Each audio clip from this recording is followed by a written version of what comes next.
Hey everyone, welcome back. I'm Michael Sandler, your host on Inspire Nation, along with CJ Liu from the Fire It Up with CJ show. Woohoo! Woohoo! If you've ever wanted more clarity in your life, then do we have the show for you. Today we'll talk about finding clarity, setting intention, and steps you can take to step forward into your future. That plus we'll talk about flow and structure, canines and coffee, the power of 4 a.m., what's going on under the waves, and what in the world baby deer and coaching have to do with one another. So welcome to the show, CJ. Are you ready to shine? I am ready to shine. Woohoo! Okay. I don't know. I just had this image of you sitting over the baby deer and both of you looking at a client coaching. It's not too far off. I was coaching earlier this week, probably 3 days ago, and having a good session with a coaching client, and all of a sudden I'm like, the twins are here! The twins are here! Mama deer had shown up right outside the window. In fact, if you're on YouTube, you can see this going on behind me. I've got a camera image of this. That's Mama deer behind me. That's literally what you saw out your window? That's literally what I saw. And then two little turbo baby deer came up and went right for her right for her feeding tanks and wow. Just started feeding. Right outside the window. Can you do me a favor? Shrink your head down so I can see the two baby. I only see one. Are there two there? Look at the number of legs and tails. So you'll see 4 legs behind instead of 2. Wow. So there are 2 babies, 2 twins, one on each side of her. I don't know if you call it her udder, her nipples. Yeah, I respect its privacy. But they're both feeding like within 5 or 10 feet of the window as I'm coaching. And I'm like, man, I must have good energy because they could see I was there. And I'm like, hi. Yeah, there's a little show going on there. And they came back for a repeat, no feeding, but a repeat visit last night during another coaching session. So I don't know if this is like a repeat thing or not, but I just thought that was the coolest thing, that they felt safe enough to nurse like right in front of me as I'm doing a coaching session here. Okay, so what is in the environment around it? So is it because it looks like there's a sidewalk there? Like, it doesn't seem like a place where a deer would normally sit and nurse. Like, I've seen deers and they're usually underneath a tree. Like, they're pretty well hidden. Mm-hmm. So it seems pretty open. This is a magical little environment and or little neighborhood. So it's the road you're seeing because there's no sidewalks, but it's very walker friendly, stroller friendly. It's what would you call it? Is it called a Huck Finn town or a Tom Sawyer town? The kids can wander around and would be fine here. There's probably more golf carts on the road buzzing to the beach than there are cars moving around. And so the deer, I've never seen anybody feed the deer, but the deer are very chillax. They're now. I must say, so Mama and Papa have visited in the front yard several times over the last week or two, and it's very much like. They're very much like us. You could tell when Mama and Papa are completely stressed out because the babies are totally not under control and they're running every which way and they're fast. Oh my God, are these little things fast? And Mama and Papa are going, what do we do? Which way did they go? And here comes baby from another direction. There goes baby. There goes the other baby. Here it comes back again. And I usually see those things as signs. So when you were coaching a client, was there anything particular that you were talking about, or are there themes that seem to show up? There was definitely that had been showing up with and that had been showing up with Jessica as well, kind of the baby theme. And so it somehow seemed appropriate. Jessica had a show earlier this week, back on the mic after forever, after Kim Russo, the Happy Medium, did a reading during last week's show, and the Channels or Guides came in to give some advice to Jessica to get her back on the mic. And she was talking about her program for mindful pregnancy. Oh, and fun. and Wait, so do you have any news to share? no news to Oh, share. No, okay. no, If you're just saying in that's actually preparation. part of the point is to be conscious each step of the way. Each I step. see. Yeah. And I know this is something that you've done or did as well. And so it's something that she wants to learn from all the experts, bring people on to a second show. And so she was talking about that earlier this week on air as having it's a very near and dear project to her heart, one that she's actually thought about ever since we were on Maui. And she started getting books and researching on it starting back then. Okay. When she has a chance, I'll tell her my favorite, or I'll tell you my favorite child parenting books, because there's Parenting with Love and Logic, which is such a classic book, and I've interviewed Jim Fay, and he is like the idealized father that you always wanted. And then the other one is Baby Sign Language. So it's you teach your baby how to communicate that they want to drink or they're Mhm. sleepy, and so because they can't, their ability to speak comes in later than their ability to they can communicate like little monkeys. They can kind of like whenever my son was thirsty, I'm like, oh, do you want some water? And I would show him, and he had like a signal. He's like, Baba. So we're like, you want Baba? And then so he knew what the word was, and then I had a signal. So then whenever he wanted something, he would just go like this. I'm like, oh, he's thirsty. So we wouldn't have to guess, because there are times when they're so frustrated because they can't communicate, so they have to, they're just like, you know. So to prevent all that from happening, you create sign language so that you know when they're sleepy, know when they're like mad, or whatever it is. Actually, it would be cool, which I didn't do at the time, is to teach them their different emotions. That would be pretty cool too. You could Very, do that. very cool. Yeah, they have like different signs that you give the baby. And everything changes so much. Like for the first year, there's so many different things that are happening, and they're kind of different kind of parenting books that you want to read for different ages. So you'll have like a whole series of conscious parenting from 0 to 2, 2 to 5, 5 to probably 5 to 13, 13 on. It's all different. Like what you have to do as a parent. It's different throughout those whole stages. Very So cool. you'll see. I will definitely see, and that's the project. Although I've been saying, and Jessica's like, well, because Kim Russo said either we would have twins or one right after the other, and Oh, and I was like, did you see the mama and papa deer?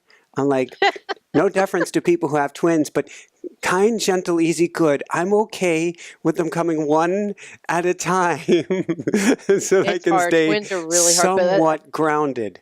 But my friends tell me that they're like, they don't really know anything different because they've Yeah. only had twins. So you don't really know what it would be like otherwise. So you guys have lots of energy. So if you have twins, they'll be fine. Hey, do It's me a favor. universe. It's all whatever. It's for our highest good, for the highest good, or all of all, and or something better. We put it out there, leave it to universe, and however that works out is awesome. Exactly. All right. So clarity and stepping into your future.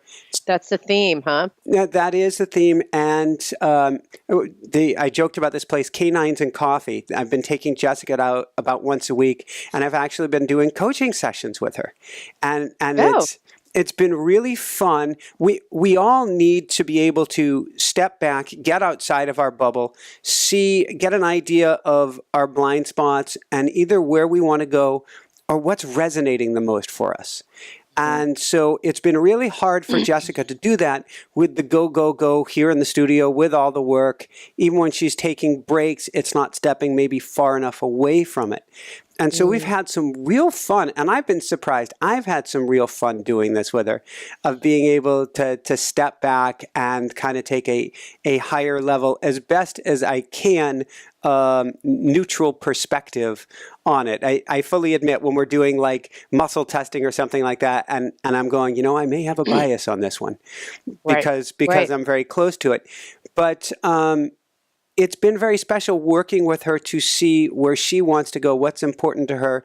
One of the things we'll be talking about on an upcoming show is one of the systems that we came up with for her is to be focusing on one project a week. It can't be just a one thing. I'm always asking people, what's your one thing, the one most important thing you want to get done?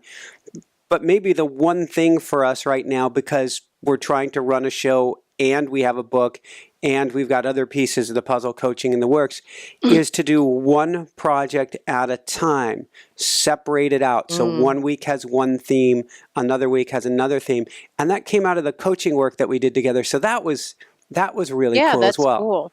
Yeah, that's funny because that was, not surprisingly, the question that I had of mixture of flow and structure was about that idea because, there's this full gamut of expressions of you can just kind of go with the flow or like have maniacal structure and like have every minute planned of your life.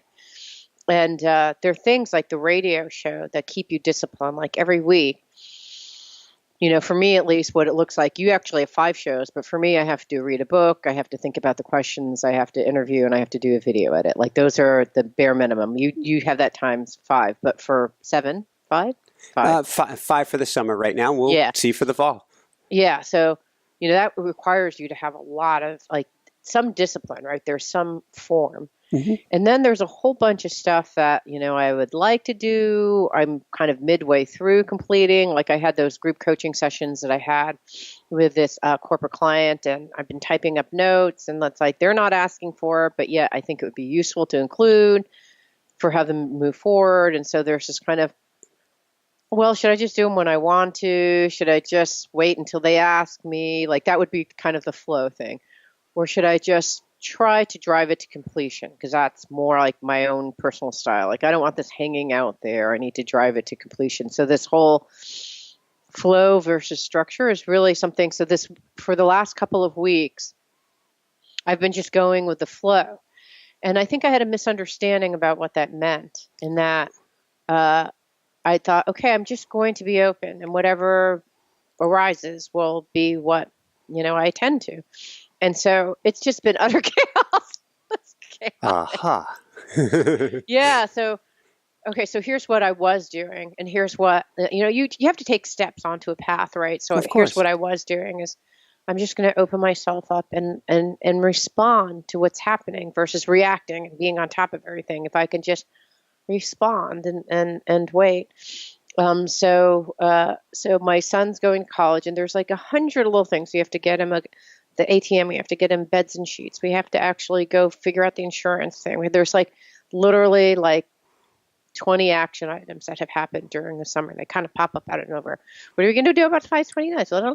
And it's like, and then we're building this house, and we're at the stage where it's like, no, so the vent go here or here. The pros of having the vent here is this, and then the cons of having the vent there, we could do this or that. No, if we do that, then that affects the shelf. Blah, blah, blah, blah. It's like all, so like every day. Are you learning to let go of perfectionism? Yeah, actually I am. I am, and I am. I think that what's happening is they're coming at me, and so every day feels like I'm just like this moving hurricane running around and around, responding to what's coming to me. And I realized that just yesterday I thought, I feel awful because I feel like I'm not getting anything that I want to get done. And what was interesting is I'm not sure in this whole equation of going with the flow, I thought of myself as a stick in an ocean that just goes with the current and just kind of flowing wherever life takes me. But then there's not the clarity and stepping into my future and doing the things that I want to do. And so now I have an amended process. When I wake up in the morning, I'm going to look at my calendar and go, okay, these are the pegged things that I need to do. Okay. And I have to, and I started doing this process this morning, and was so interesting. I'm like, oh, wait. Oh, I forgot to confirm with this person. Oh, wait, what? And then I better send an email. Oh, what's that other email? I'm like, oh my God, that's just crazy. So I did that. And I thought, you know what? I think what I need to do is I need to just look at the calendar and get off, and then tune in and say, okay, with the remaining time, what is it that I want to do? And then like respond from my inner compass versus the outer world around me. And it seems so stupid and duh, but I had to experience what it felt like from responding to the exterior world all the time to realize, like, okay, the best structure is, there's some stuff that I pegged a while ago, and I don't even know why, but I have meetings, a lunch meeting, I have another interview, and I pegged a bunch of stuff for today. I have a coaching call, and I thought, well, the rest of the day you can just flow. What do you want to do? And I thought, I want to do a walking meditation. So I went and I did this awful walking meditation. It was a great meditation, but I couldn't do it at all because my mind is like, but yeah, I think that I'm learning that this flow thing is tuning in, and then as things come at you, it's like a martial artist. A martial when they do a Tai martial Chi, art. when you move the energy Tai Chi, around. yeah, it's like the energy's coming, and I respond to the energy versus kind of like responding to the energy. It's a very subtle thing, but anyways, way too long. But that's I'm going through that's this okay. kind of thing. Kind of segues. We've got an amazing editor now for our automatic writing book, and as I'm teaching people these processes, I do it with all my coaching clients, and so we're putting this as a formula in the book. I have people dive in and go quiet first thing in the morning, get in touch with their intuition, get in touch with their higher selves, and then I have them kind of go quiet and listen and hear what gets to get done for the day, so that it comes out before it's being, just like you're saying, so it's not a reactive process, but it's a proactive, and it's going quiet. And when you go quiet, you go, oh, I completely forgot I have to take care of X, Y, Z. Or, Michael, that flood insurance that you were thinking about with all the storms around, you still get to take care of that. The ideas pop up for you. And then what I have them do after they get the ideas on paper is I like to come up with, just like Jessica, a theme for the week, is ask while they're still in touch with their intuition, what's the one most important thing I want to get done today? I think that's a missing thing for me. I'd like to add that. And then ask the second and the third. And then one last question. Is there anything I'm forgetting for today? Well, that's good. I like that. I have a slight modification, but I like that. Go for it. My modification. Well, no, I want you to finish yours, and then I'll add my modification too, because you may include it already. Well, that's basically it. You have your one thing, and it can even stop at the one thing. But oftentimes when we ask, what's the one thing I may be forgetting, you go and you stop, and you go quiet, and then your hand hits your forehead as you go, oh yeah, I need to take care of, and I keep forgetting about it. Mm-hmm. And then you're more at peace, because now you can put it into your calendar, and I recommend get everything into your calendar, even if you have to move around the time that it gets done. But if it's in the calendar, it stands a fighting chance of getting done. And if not, unless it's the thing you're going to do right when you close your journal or your computer, it's not going to get done. And so you either have to front load it right away or have an assigned home for it. Mm-hmm. I like that. I have, okay, so here's what I'm hearing as the steps of the process. Mm-hmm. Merging our two things together. So I would look at my calendar and figure out what things are already pegged, because you're going to have meetings or things that you've scheduled in the past. Then I look and think, I tune into my inner self and say, what is it that, for me, what I would do as an amendment is I'd say, okay, I'd probably say what is trying to emerge, or just get a general landscape of what's happening. I actually have that. Remember that emergence book that both of us read? Derek Rydell, yes, absolutely. Derek Rydell. He has like 7 questions throughout that book, and I take those 7 questions and I muscle test to figure out which questions do I need. Do I need to change old habits? Do I need to figure out what needs to emerge? Do I need to, whatever it is, there's 7 questions, and I muscle test which question is most important for me to do. Then I tune into, so maybe like, what is it that is trying to emerge? And then I'll tune in and answer that question. So I just see the overall theme of what's happening. And then what I think I'm going to do based on this conversation is then tune in and say, what is the most important thing that I need to get done today? And then I like the idea of, first, second, and third. And then I like the idea of writing those down and putting them in the calendar so that they get done. And then I like the idea of what is hidden, or what have I forgotten? Yeah. And then I'm not sure where this would fit in, but part of it would be for me is my three most important things are what would bring me fun, meaning, and freedom. And so if I look at that list and say, okay, now that I've figured this all out, what is really incongruent with my values that I hold dear? Like if I'm going to have some three basic operating principles or goals, how would I amend now what I've written down? Because if it's like all work and no play, which is what I usually do. So like I'll look at the calendar and it's like, just back-to-back meetings. Like today. No, today actually has this, and I have lunch that's play. And then I have everything else is work around it. That just ended up being what it is today. But I think that would be fun. Like that would be my only small amendment. I think that you would live in such a different way than how we normally navigate, so that you could flow. And flow, as I understood it, is not just flowing from one thing to another. It's listening to the higher guidance and doing those things, flowing into those things versus like it's not a stick on in the ocean flowing from everything else, being ricocheted from its environment. It's tuning in and then listening and then flowing with that, which is completely different than I was thinking in my head. I like it. I like what you're saying. And Jessica and I, so with all of my coaching clients, I'm always challenging them to find more time for self-care. What are you doing for you today? What are you doing for yourself this weekend? How do we put the oxygen mask? A lot of them are parents or moms. How do we put the oxygen mask on you first, before your children, before your husband, before anyone else? Because if you're not taking care of yourself, then there is nothing in the tank to take care of anybody else. Where flow comes into this, a good example is Jessica and I take a walk/run first thing in the morning. Well, first, it's not first thing. We've got a lot done before then, but about 6 o'clock in the morning. Wow. And how it's flow is we have it in the calendar, so to speak, that there is a walk or run. The distance, the intensity, even to a certain extent where we're going to go, that's all free form. So we built ourselves the capsule that allows us to free flow during a period of time. We don't have to worry about how quickly we get back. We don't have to worry about how far we're going to go or the pace.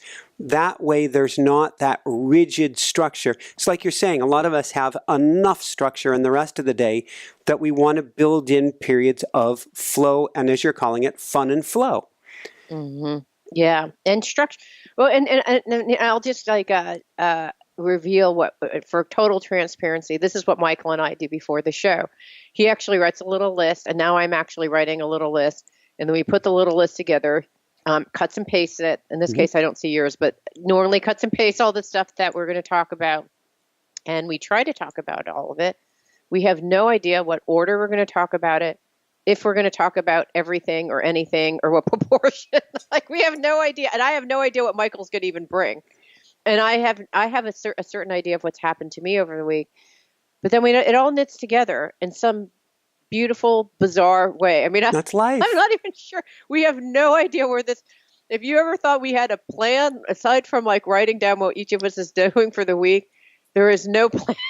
There is no plan nor orchestration. We just talk and we don't know where we're going. I mean, that's what I would say. Yeah, and I tend to use as a foil, and I was thinking about it this morning, I tend to use the faux pas of the week, the more quote-unquote interesting things. If I told everybody I was peaceful, I meditated, I just walked down the beach in a place of it doesn't sound as exciting as I built a mountain bike this week, and it was a total and complete classic fail. So, which didn't even make it on the list. But what happened? Didn't even make it on the list. I had a mountain bike that I resurrected out of a garbage dump trip on Maui, an old top-of-the-line, full suspension mountain bike that I took it as just a fun project to rebuild this thing. And I rebuilt it on Maui, and I am so proud of myself for resurrecting this old shock system and getting this thing. It was a ProFlex that got bought by K2. It was a really cool racing full suspension mountain bike in its day. Now, what I didn't do was change the wheels, which on Maui towards the end became kind of my nemesis. Changing tubes and tires with it was a pain because it was kind of dated. But I love this thing. It was just fun. It was like resurrecting a classic car. There was something really cool about this retro beast. It sat in a box for the entire time we were in New Jersey. And now that we're here, we found there's a national forest reserve that is just massive right across from the island. It's bigger than multiple counties of New Jersey where we were living. Oh. And there are fire roads, hundreds of miles of fire roads going throughout this thing. And Jessica's cool. like, well, if we get our mountain bikes together, let's just go play in the woods. And I'm like, well, that sounds pretty cool to me. So we got her bike assembled, and then I looked at the box that mine's been in. I pulled out my old lovely beast and started assembling it, and I got to the wheels, my nemesis. And I'm like, all right, I get it. I need to get new tires for this thing. It's just not going to work with the setup. I don't maybe need new wheels. I'll get new tires. I get the new tires in. The old tires, based on this mismatch thing, won't come off. I get them off. I need to do this new taping of the rims, which took 10 times longer than expected because of its age. I got that done. I start to get on these brand new tires, which took a week to get in for this bike. And it's so old, the tires won't fit on the bike. Wow, because it's expanded because it's so old, or like what happened? The rims got contorted? Today's rims are using tubeless technology. I believe it's a millimeter or two smaller rim for a very tight tire to go on that you don't even need a tube. Now I'm using old tube technology, and not only that, I'm using they now use a European Presta valve in the mountain bikes. I'm using the old car tire valve called a Schrader valve. So I'm like several steps removed, and yet the tires you buy are this new tubeless ready tire, which is a really tight bead, and I can't get the tight bead over the old fat pig rim. Wow. And so I spent hours and hours on this, a labor of love. I get to this point, and now either I need to basically really upgrade this bicycle or call it quits. And it was talking about flow as I'm going through this and I'm hitting the wheel challenge. I'm going, I feel like I'm being stopped. I feel like I'm being stopped. I really feel like and I've got like kind of sweaty palms as I'm trying to get tires on. And then I'm like, no, this is not flow. So that was that one that didn't make it onto the list. What did make it onto the list is we've had a little bit more breathing room in the day. And so I've been inching that clock earlier from 4:44, working my way back to my 4 a.m. getting up, which is what I like. And that does give me tremendous clarity for the day. I get to sit in that sacred space, get to do my automatic writing when it's very, very quiet, have both the high level ideas and the big picture ideas for the day to come up. And I've just felt so much more anchored this week, being able to get up before the whole rest of the world gets up. Now, where I'm living, it's not like where I was outside New York City. The whole world is not crazy here, unless the deer are romping around having some fun. And we heard yesterday that deer actually were playing in the ocean. We just missed that. That would have been cool. Wow. What? So I know deer playing in the ocean. I'm sure we'll see it, and I'll probably end up with photos. But being able— Is that what you mean, what's going on under the waves? Or no, that was another cool thing. We've had red flag warnings here for wow. dangerous surf, don't swim, this, that, and the other. And I managed to, and so Jessica had banned me from swimming until I understood the wave conditions.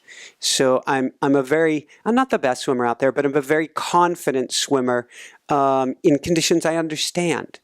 And so she wanted me to understand the conditions. Totally makes sense. I managed to catch a lifeguard. There are no lifeguards in this section of the beach, but I managed to catch a lifeguard a couple of days ago. He was driving his little four-wheel ATV up and down this 14-mile stretch of beach. And I said, look, I'm an open water swimmer. We swam in Maui for the last 3 or 4 years. I understand waves and different conditions pretty well. I know the flags are up. what can you tell me about this? Does this really mean no swimming, or does it mean be really careful in what's going on?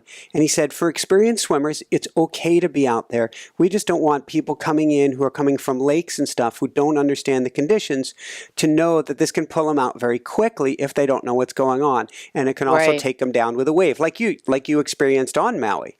Yeah.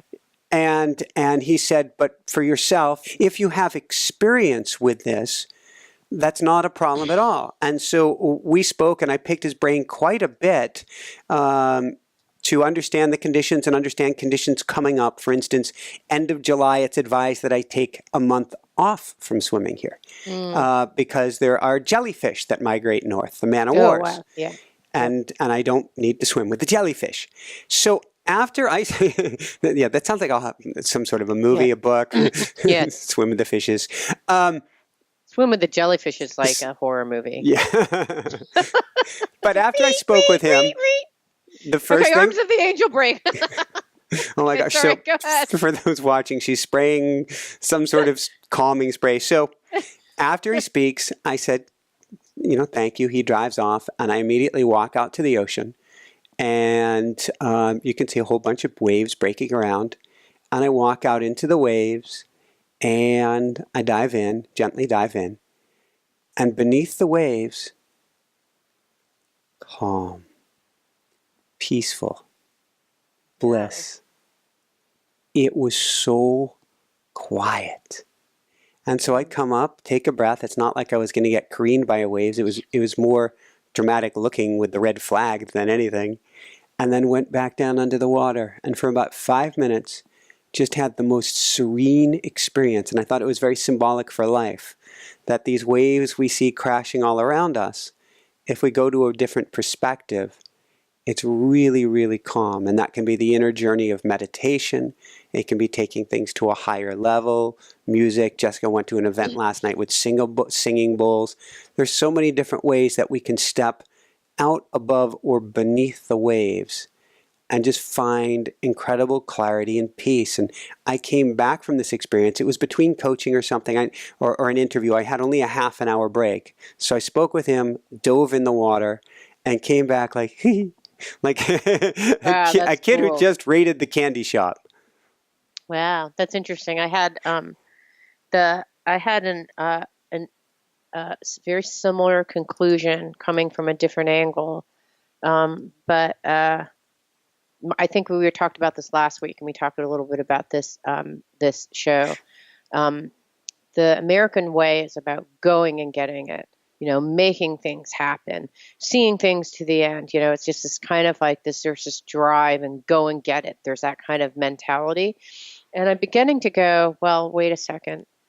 When you go and get it and you're attacking things and you're addressing things and nailing things down, right? Like think about all the terms that you hear. I immediately repulse back. And this is from somebody who used to do that and be that and took it on to an extreme.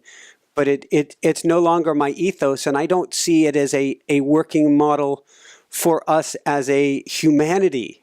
Moving forward. But you've heard these terms, right? Like you've every heard day this, you got to get her done, this is like surrounding us all the time. Like if there's a collective hypnosis about the way we're supposed to be, it's all this: get it done, make it happen, address it, attack that problem. Don't get it before it gets worse. It's like this kind of like moving, driving, and actually, I don't see any problem with that. Like I've lived my whole life that way. And so, and I've had a lot of successes as a result of that. And what I was realizing is that I think that there is a time and an age perhaps to kind of do that, right? Like in my 20s, in my 30s, even in my 40s, you have kids. And so, like the mom, like running around and chasing all the little deer. Like you can't be like, let's just flow with what, there's this kind of like, I can't let the deer, my little babies run into the road. So I'm going to chase them back. There's a time to be doing that. And what happens is when you reach my age, in my 50s, I'm beginning to see people in their 60s and 70s and even 80s who are still driving at that level. And it's exhausting watching them. And I thought, I think there's a point in your life where you make a pivot where you think, okay, that was me. I did all these driving, pushing, getting things done, that's, a gigantic hammer. And, maybe like when you're in your 20s, you can be like Thor with your gigantic hammer for Marvel. For people who don't, Thor, he's a mythical character. He's a superhero. It's like there's a time when you go and like hammer and drive. I've heard all these stories about your past where you drive all day in your van and you can add one more bookshop or, do one more run. There's this time and I to look do at that now, and I think that was actually part of the insanity even then, that there was Yeah. more of a way to get more flow and actually get more done without the driving and pushing. Now, there's a time and a place for it. And I have a racing background. I love to go fast and doing different things. And I love to be at the best I can at things. But I think there's a way, rather than pushing against the wind, but to work with the wind. A very different way of doing it that both conserves energy and makes for more of a blissful, lower autonomic nervous system response than plowing straight ahead. The plow to me kind of snaps my head back now as a, whoa, I'm not sure we need to go that way. Yeah, and I think it's just that we are like have this collective hypnosis that this is how we're supposed to be, and we see movies and we see people, attacking a problem. Like you see a guy like on some crazy whitewater raft, like attacking the waves, whatever.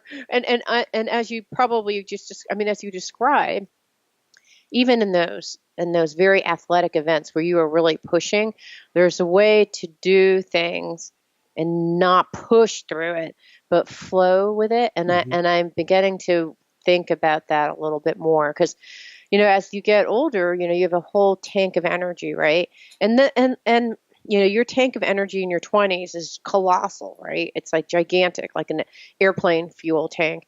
And then like over time, it gets smaller. It's just the way. I think your energy tank is probably the same, but maybe the grade of fuel is slightly different. Oh no. I have energy, but it's a different kind of energy. Maybe I should say the energy changes, from airplane fuel to gas fuel. I don't really know. But I think that the question is like, how can you get things done and not have that are important and not have that pushing kind of feeling? I did this. You probably don't watch this, but Netflix has this series called House of Cards. And then this one recent scene in the recent episode that I watched, there's this big football guy, and he's like screaming at this guy because he's really unhappy about how things are going in the campaign. And he's like, you're really lucky. You should have your, bum, your ass on the line. If we don't have a change of numbers right away, you're out of here. Like he's just like coming at this guy like a ton of bricks.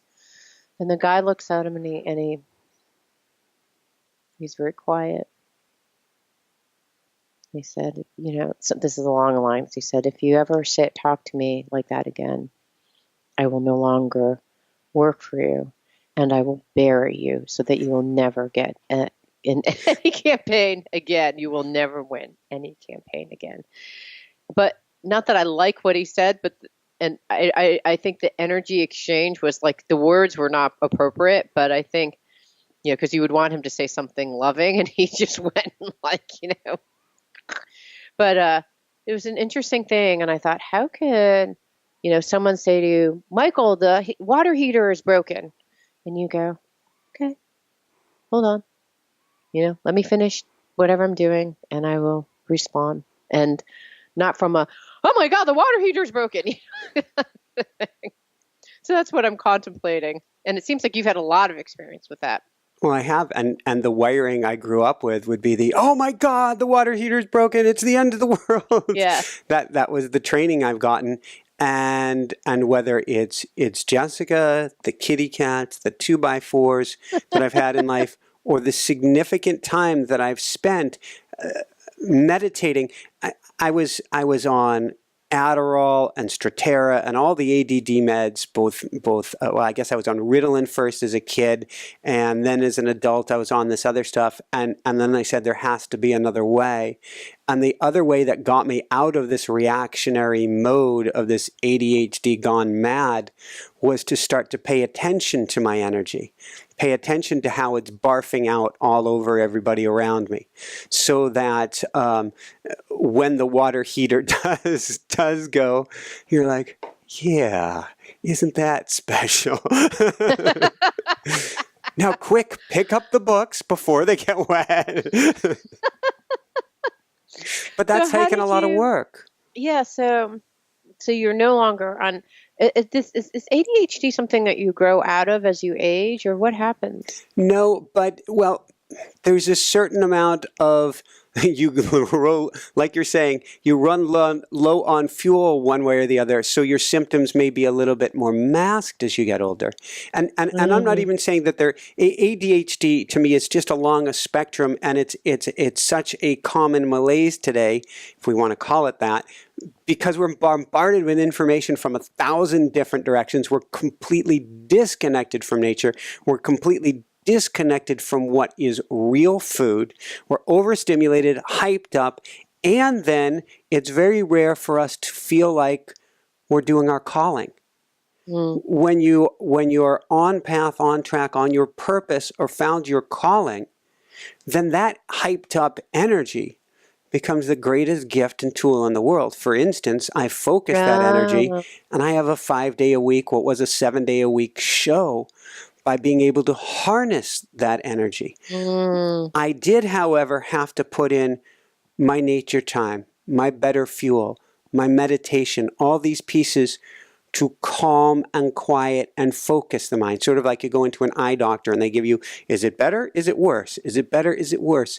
So that you can focus. So now I took what was an out of control inability to focus, and now what most guests would tell me, and my coaching clients for sure, is I bring an incredible amount of presence to it. So mm. I basically rewired the mind. And so I challenge anybody who says, I'm ADD, I'm XYZ, I'm ABC. No, those are just the temporary wiring conditions that you have going on. Hmm. All of that can be changed over time. And you can take what were your, quote, weaknesses, and with practice, turn them into your greatest strengths. You know, it's funny. I was just talking to someone who she is focused. She lives in Silicon Valley, and she said there's five people who are well noted as therapists for the startup community, and she wants to be another one. And she said there's a lot of mental illness within startup people. People who in startup, she said, have ADHD, they suffer from depression, and they have bipolar disorder. She knows that those are at least top three. And she said that's what makes them successful.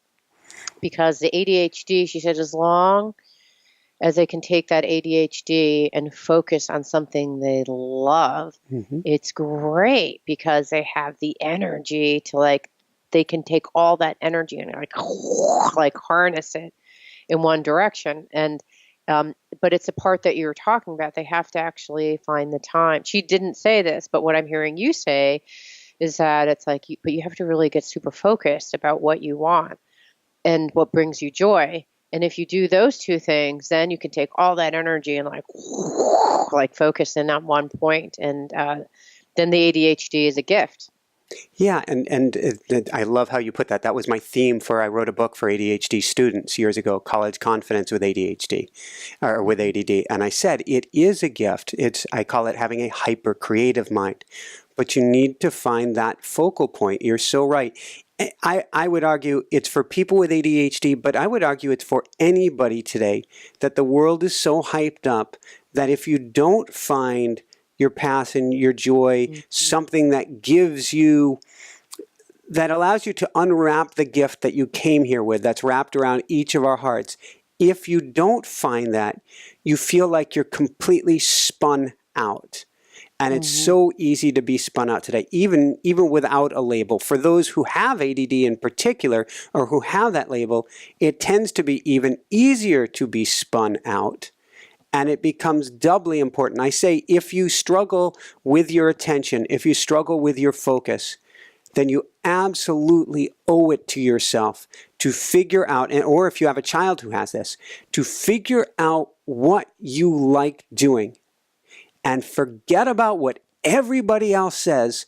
That's what you need to be doing, because that is where you're going to soar. Now, you can look at it as the essence of it. You don't have to say, well, all I like is I don't know, whatever it is, I need to be the this, that, or the other. You can look big picture at this whole area that you're interested in. For instance, if you love video games, it doesn't mean that you necessarily make a career playing the games, although there are people who do that. But maybe it's designing the games, or marketing the games, or running a community of gamers, or becoming an expert in the field. You have so many choices, but you have to figure out what lights you up. And then it is beyond a guiding principle. I would call it a hard set rule. That's the direction you get to go in. Well, it's funny because what I would say is there's two things. There's the kind of doing the tuning in, and then that we all come in with an essence. We come in with a specific hard coding, and it's meant for an express purpose, right? So, yes, you have ADHD. That's your gift, and it's probably your challenge. Like every single one of our gifts also presents kind of a challenge, and so it has this balance of making us discover like how to take our gifts and use them in the very, very best possible way. And it's weird. As part of I'm doing is creating a video for my son for his graduation, and it's weird because as I've been going through, I've told you about this, as I've been going through the video, I realize it's as much for him as it is for me, and that there's some type of like gigantic reconciliation of a life, 20 years of a life and what I've done with my life. And I did a videotape at my 30th birthday, and I would ask people like, so tell me about 20 years from now, what do you want your life to be all about? Who do you hope you will be? What kind of husband or wife? And what do you want your children to say about you? I mean, I was just asking all these questions at age 30. And then asking people like, what am I like? And what do you think I'm going to be like at that age? And what's interesting is I can listen at age 30 and I can listen to age 50. And I think I told you about this. This is a contract that I wrote at age 35 for what our nanny had to do. Which is quite extensive. It's very extensive. And these diaries with notes of thoughts that I had about him, they're all, it's interesting because we have this essence, this thread that runs throughout. And what was interesting as I was watching this video, because I have friends of mine who I still now know at age 50 and then I knew them at age 30. And what's so interesting is how much they've changed, right? Because I think at each juncture of your life, you're exploring a different aspect of yourself, and you're learning about how you fit into the family with 0 to 18, from 20 to, in college, you're understanding about how do I fit in the social order, independent of myself, my parents telling me anything. And then it's like 20s to 40s are like, how do I fit into this work world? What's the game that's being played? And how do I play it?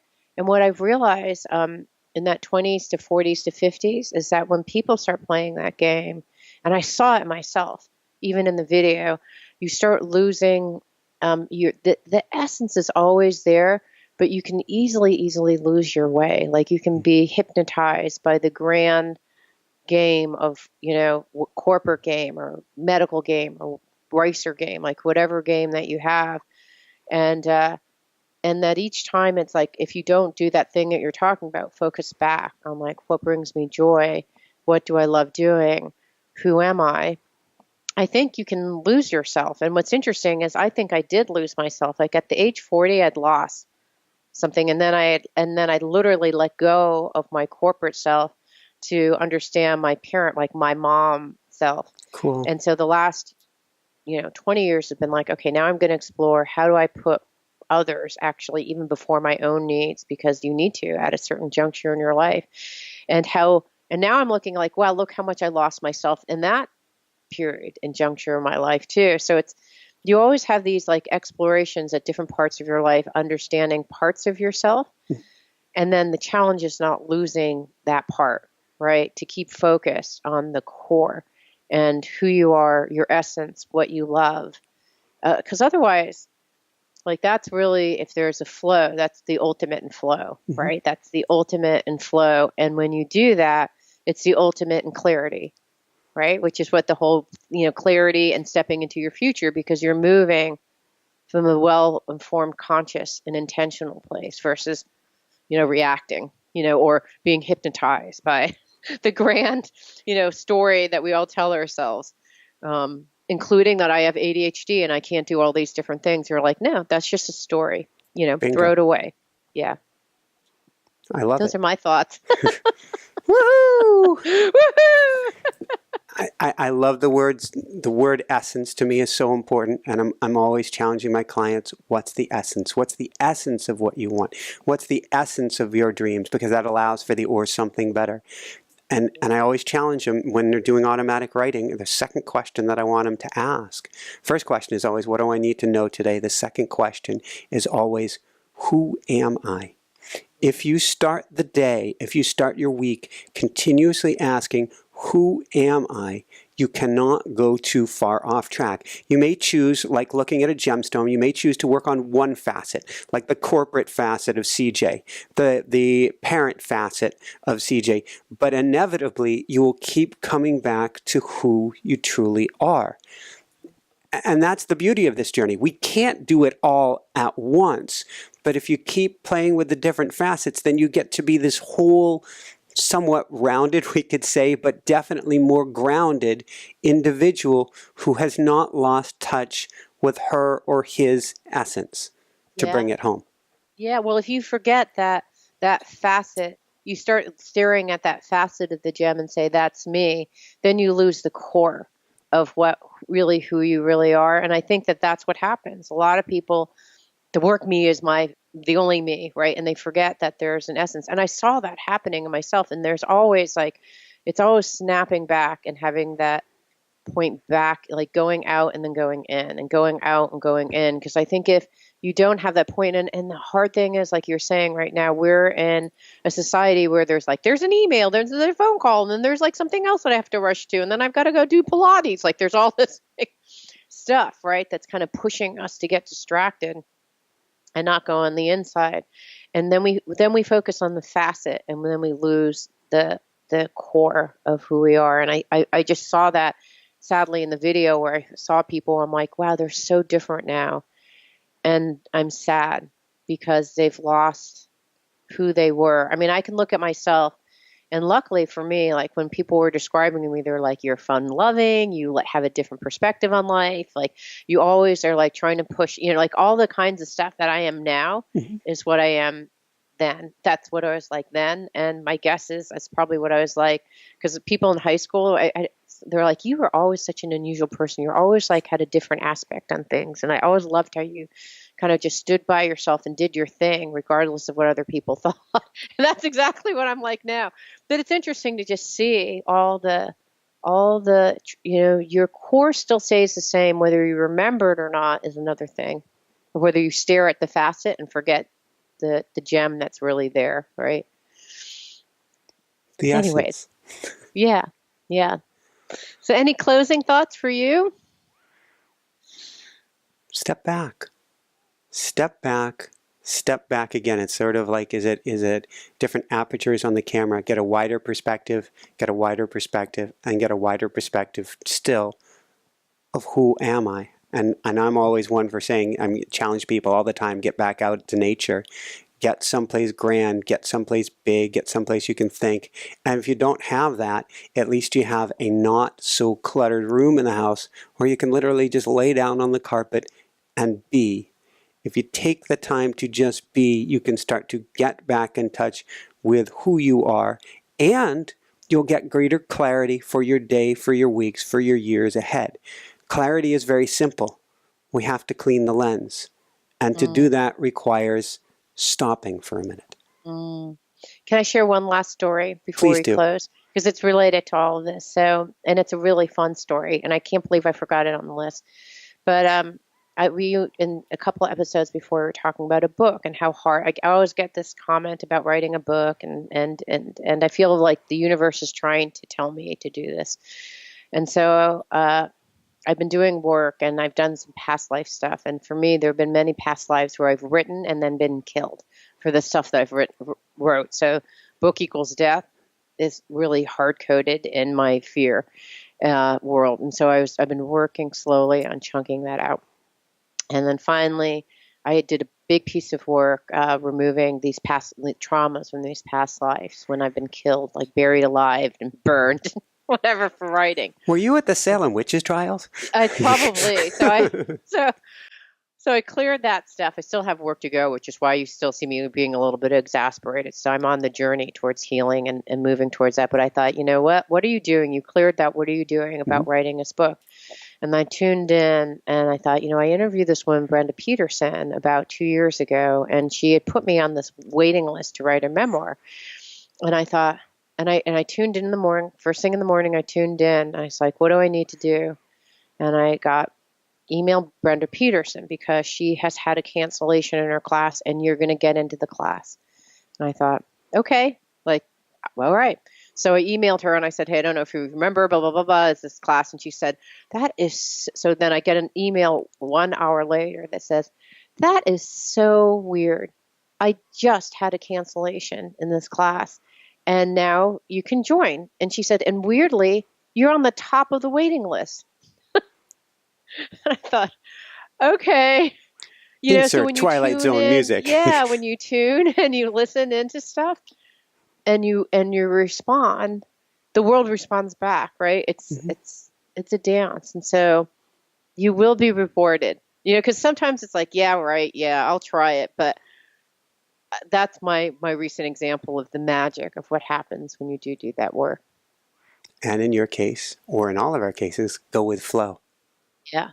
Yeah, even though I was like, oh, I don't want to. And then, in fact, I went to write her an email, and then I got lost. And I'm like, wait, why was I here? I'm like, oh, yeah, I was supposed to email her. When the impulse strikes, you need to take action. Exactly. Anyways, that was fun. That was fun. And as I can see, it's probably wrap-up time because Sir Meowsers has just come out of his little kitty... Sir Meowsers! Little kitty carrier. And within about 30 seconds from now, I know that we have Sir Meowsers fans. So if I do that, the green screen may fall apart. We won't do that to poor Jessica, who's editing and wants to keep the green screen intact. If I go and put myself in front of the green lamps, or the lamps, we will figure this out. It is a work in progress, and it is driving her absolute mad right now, but I think we're making progress. And she's going to go, you put an image behind you of looking out the window at the deer? Oh, yes, I did.